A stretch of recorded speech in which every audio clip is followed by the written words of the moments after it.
Bonjour tout le monde de Jésus Lumière du Monde et Sainte Suzanne. Good morning everyone. Saint Suzanne's Parish and Jesus Light of the World. I'll start in French and then go to English. Alors bienvenue, c'est la fin de semaine du 7 mars, c'est le troisième dimanche du temps du carême et nous sommes en marche vers Pâques. Et comme je le dis plusieurs fois, on dirait que le carême dure depuis un an. D'ailleurs, cette semaine, nous célébrons exactement un an depuis que la pandémie a frappé dur ici à Montréal, au Québec, un petit peu partout dans le monde. Et je me souviens très bien de l'occasion, car on se préparait, c'était un jeudi, on préparait le dimanche pour une grande célébration du carême, de confession. Et tous mes prêtres que j'avais alignés ont démissionné pour différentes raisons, ne pouvaient pas venir. Alors, quelques jours avant la fin de semaine, j'étais tout seul. Oh! A dit, Seigneur, mais fais quelque chose, là, je peux pas. Fais quelque chose, Seigneur. Alors, il a fait quelque chose. Alors, ça fait de la peine de le mentionner, mais c'est à cause de moi qu'il y a une pandémie. Le Seigneur a entendu ma prière et puis il a dit, bon, écoute, je devais t'aider, Francis, là, paf, une pandémie. Alors, c'est ma faute. Je m'excuse, hein. Alors, farce à part, ça fait un an. Et en y réfléchissant, ces thèmes, ça me fait penser un petit peu à l'expérience du peuple hébreu qui ont quitté l'Égypte, hein. Ils étaient esclaves en Égypte. Ils ne voyaient même pas qu'ils étaient esclaves. Mais à cause d'une série d'événements, avec l'arrivée de Moïse et les 10 plaies contre Moïse, contre Pharaon, qui disait non, je ne laisserai pas partir le peuple, non, non, pas du tout. Et puis finalement, avec la 10e plaie, il dit allez-y, foutez le camp, j'en veux plus là. C'était la mort de tous les premiers-nés, etc. Alors il quitte l'Égypte comme ça. L'Égypte, c'est symbolique du pays de l'esclavage. Et il quitte par la mer Rouge, et puis les Égyptiens reviennent en poursuite. La mer Rouge ouvre, la mer Rouge ferme, pouf, tous les Égyptiens de soldats sont tués, et le peuple quitte libre. Bon, c'est un peu symbolique d'une sorte de pandémie, hein. C'est symbolique du carême. On part de où on était vers quelque chose de nouveau. Or, arrivé dans le désert, les Égyptiens, le peuple hébreu, ils ont passé d'ailleurs 40 ans au désert, 40 ans. Ils se sont plaints, ils ont crié, on a ras-le-bol, il n'y a pas assez à manger, il n'y a pas assez à boire, on n'en veut plus. Donne-nous quelque chose à boire. Alors à Meriba et Massa, les gens ont hurlé, et le Seigneur a pourvu de l'eau qui est venue du rocher, etc. Très symbolique tout ça. Et puis à un moment donné, les gens disent dans le désert, on a ras-le-bol, on veut retourner là où on était. On veut retourner en Égypte, là c'était bien mieux.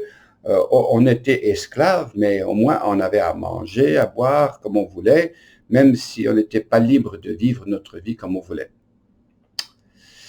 C'est une grosse tentation de retourner en arrière comme c'était, like it was before. Mais le Seigneur dit non, non, non, non. On continue, on fonce, on va vers le nouveau. Et c'est un peu symbolique de la vie, hein. On ne retourne pas en arrière. On aimerait bien d'ailleurs. J'aimerais comme la façon que c'était, comme c'était dans le passé, comme non. On continue à avancer vers la terre promise de la rencontre avec Dieu. Alors nous devons foncer avec courage vers les nouvelles possibilités, les nouveaux défis. Alors on ne retournera pas en arrière dans cette pandémie, on va foncer vers ce que Dieu prépare pour son peuple. Alors c'est assez symbolique tout ça, hein? Alors, et le désert nous démontre beaucoup de choses, nos fragilités, nos difficultés, nos problèmes. Moi, par exemple, j'avais pas réalisé à quel point j'étais en hyper rapide dans mes affaires. Là maintenant, j'ai beaucoup de temps de libre. Le soir, je reviens, je lis des livres. Tiens, d'ailleurs, je vais vous montrer ce que je fais souvent là. Attendez une seconde là. Tiens, regarde-moi ça. Il est presque terminé, regarde-moi ça, il est presque terminé là. Et j'en ai fait des casse-têtes, là, comme ça. Alors, moi qui aime bien faire ça, ça fait des années que j'en faisais pas. Et puis voilà, ben écoute, le Seigneur a permis que, pas juste que je fasse des casse-têtes, mais qu'on ralentisse. Et je trouve que les relations avec les gens sont plus agréables parce que je suis moins pressé, je prends le temps, on rigole. Alors, il y a des belles grâces dans le désert comme ça, mais on réalise pas à quel point on a été esclave, hein. Alors moi, j'aimerais vous donner un petit exercice spirituel en terminant, sachant que c'est la première anniversaire de la pandémie. Qu'est-ce qu'on a appris? Qu'est-ce que j'ai appris? Hein, il y a des pandémies personnelles, hein, qui sont assez communes. J'attrape le cancer, je suis malade, je perds mon travail, il y a un divorce de ma famille. C'est un désert difficile, mais une pandémie collective, comme une- un désert commun, comme la pandémie, c'est plutôt rare. Ça arrive, mais c'est pas régulier comme ça. Alors, durant cette semaine, j'aimerais qu'on fasse quelques petites choses de cet exercice spirituel. D'abord, à penser à tous ceux que je connais qui sont décédés, et même ceux que je connais pas, de prier pour eux cette semaine, hein. Prier pour tous ceux qui sont décédés cette semaine de la COVID, et puis pas juste de la COVID, mais qui sont décédés cette année. Je sais que, par exemple, aux États-Unis, normalement, il y en a 70 000 qui meurent de la grippe chaque année. Alors, 70 000, maintenant, c'est 500 000. C'est quand même assez étonnant comme changement, hein. Quel deuxième exercice spirituel? Prier pour ceux qui sont décédés. Quelle était la grâce de cette année pour moi jusqu'à présent? Quelle était la grâce? Je sais que pour moi, une des grandes grâces a été vraiment de découvrir, de ralentir dans ma pastorale et profiter beaucoup plus de chaque rencontre, de chaque instant. Et je trouve que c'est plus riche pour moi. Euh, qu'est-ce qui est nouveau pour nous et pour moi cette année? Bon, par exemple, je suis à un cours qui parle de la pastorale hybride, parce que maintenant, on ne retournera jamais en arrière, on fera toujours une pastorale en partie, pas toute, mais en partie par ordinateur, qui rejoindra beaucoup plus de monde. Alors, qu'est-ce qui est nouveau? Alors, voici les exercices spirituels. Priez pour ceux qui sont décédés. Quelle a été la grâce pour moi ou pour nous cette année? Qu'est-ce que j'ai appris? Qu'est-ce qui a été nouveau pour moi? Euh, qu'est-ce quelle a été la grâce d'abord pour moi et qu'est-ce qui a été la grâce pour notre société? OK. Qu'est-ce qu'il y a de nouveau comme nouvelle pour cette semaine, le 7 mars, troisième dimanche du carême? La semaine sainte s'en vient. Qu'est-ce qu'on va faire? Je sais pas. Je sais pas. On va vous donner des nouvelles par l'infolettre. On a des idées, mais on va vous donner ça à fur et à mesure, d'accord? Le dimanche, l'église est ouverte de 1h30 à 16h, de 13h30 à 16h. Venez pour prier quelques minutes. Vous ne pourrez pas rester longtemps parce qu'on a juste le droit d'avoir 10 personnes dans l'église. Priez un petit peu, communion, et je suis disponible si vous voulez la confession, je serai là. D'accord? Et puis le vendredi soir, c'est le chemin de croix. Si ça vous intéresse, on fait ça tous les vendredis de 20h à 21h par Zoom. Alors, bonne semaine à vous, que le Seigneur vous bénisse avec courage, hein. C'est une année, c'est notre première année anniversaire de la pandémie. Soyons courageux. So I switched to English now. Sorry about that. It's been 1 year since this pandemic has hit, this week. So it's a time for us to kind of examine what has happened in the course of the year. You know, what have we learned? You know, I remember it well when it happened, and boy, my goodness, it changed a lot of things. We're like the people of Israel, you know. They were they were slaves in Egypt, you know, time of Moses. They were slaves in Egypt, and they didn't even realize that they were slaves. They didn't even realize it. Life was kind of flat and controlled. And then Moses, by the inspiration of the Lord, led the people through the Red Sea, away from the Egyptians. They got into the desert, and then they spent 40 years, not 1 year, 40 years in the desert. And it was tough, you know, it was tough. Purification, it was a tough time for them. God spoke to them and gave them the Ten Commandments, which we talk about this Sunday. And regularly in the desert, they'd complain, oh, give us a break. We want some water. We want some more food. We're not happy. It's too hot, too cold. Who knows what it is? You're constantly complaining at Meribah and Massa. We want something different.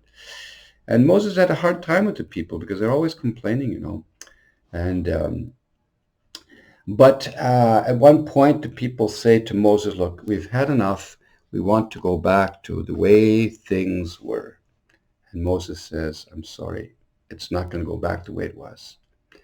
We're tempted to that too as well, saying, oh, I wish we could go back to the way it was before the pandemic. I wish we could go back. No, we're not going to go back, guys. We're not going to go back.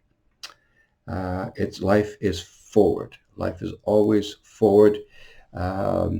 We'd like to go back to when my husband was still alive. I'd like to go back when I had this particular job. I want to go.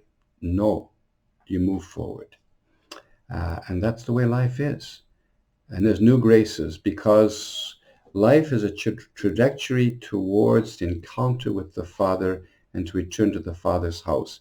And so we're moving forward, and through this forward motion, we are being formed by the Lord to be his people. So there's no going back, guys. And so this pandemic has been a very difficult thing. But the Lord is speaking to us, and a lot has been revealed of our weaknesses. But as the people said, let's go back to Egypt, eat the onions and the food that was there. No, there'll be new food. So I like to give a little spiritual exercise before I give a bit of news for the year. A bit of news. First of all, I'd like you during this as a spiritual exercise do three things. First thing is pray for those who've died. Whether it's through COVID or through other things too, but just to be mindful of those who've died and passed on, especially those victims that you might know of the COVID crisis. There's been a huge number of people who've died. What's been the grace for you specifically? I know for me, I've certainly been forced to slow down. I thought I was trying to live a better pace, but it's clear that I was going faster than I wanted to. And I've actually found the relationships, conversations much more enjoyable because I'm not rushed. So that's been one of the great graces for me. What about you? And third thing, what's been new for us as a society? What's been a grace for us as a community? Where have we changed? I suspect that our culture will be changed quite dramatically, and I hope there'll be some very positive things. So let's do three things. So pray for those who've died. What's the grace for me, and what's the grace for us as a culture? We're not going back, guys. We're going forward. And God is waiting for us at the end of the rainbow. So have a great week. Just a few items of news. What's going to happen for Holy Week, for Easter, for Good Friday? I don't know. Our team is very, very attentive to this, and we'll keep you posted through this info letter as to what our plans are. We have lots of ideas, but we want to just see a little bit, things change, as from week to week with the government here. So we're going to keep our eyes posted on what's happening, but we do have some ideas. We'll keep you posted. So make sure you're on to the info letter. Sundays where we keep the church open from 1:30 to 4. So why don't you come with your family, with your kids, 1:30 to 4. Come and pray. Receive communion if you'd like to do that. I'm available for confession if anybody needs to go to the Sacrament of Reconciliation. And so 1 to 4 every Sunday will be 1:30 to 4 on Sundays will be the church will be open. I mean, it's open during the week as well, but this is much more accessible on Sunday. Okay, and then of course we've got the Friday night Way of the Cross via Zoom. So join us. So the Lord bless you. It's not an easy time. It requires great courage, but we are being formed by the great Potter. The Potter is forming his vessel in his lovely hands. So courage, everybody. Bon courage à vous tous.